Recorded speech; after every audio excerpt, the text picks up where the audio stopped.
ভাই ভিডিওটা টান দিয়েন না, এই হুজুর ভাইয়ের কথাগুলো শুনে যান। আপনারা আল্লাহর গোলাম, আপনারা আল্লাহ থেকে মুখ ফিরে নিয়েন না ভাই। আল্লাহর ঘর মসজিদ গুলো অজর হয়ে গেছে, আমি একা নামাজ পড়ছি, একা আজান দিছি, কোনো লোক আসে না ভাই। আপনারা আর ঘুমেন না, আল্লাহর রাস্তায় এটা কোনো টিকটক ভিডিও মনে করবেন না।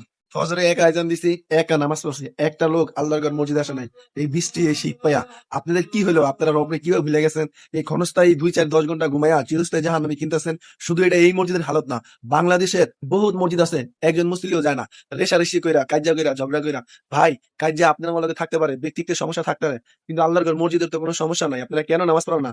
আপনারা জানেন, আপনারা না আসার কারণে পুরো মহল্লার উপরে কত আযাব চলবে।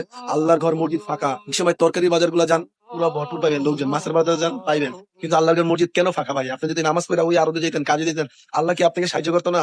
আপনি আল্লাহর ঘর মসজিদ আসেন না, আপনি কি শান্তিতে থাকতে পারবেন? আর এই দুনিয়া ক্ষণস্থায়ী শান্তি পেলে তো চিরস্থায়ী জাহান্নামে যেতে হবে। এই পৃথিবীতে আল্লাহর সবচেয়ে বড় হুকুম কি? নামাজ। আপনি নামাজ পড়ে যত খারাপ কাজই করেন, একসময় নামাজ আপনাকে বাঁচাবে ভাই। আল্লাহর ঘর মসজিদ গুলো ফাঁকা পড়ে রয়েছে, আপনি কিভাবে ঘুমাইতেছেন ভাই? আল্লাহর দোহাই, আপনারা আসেন ভাই।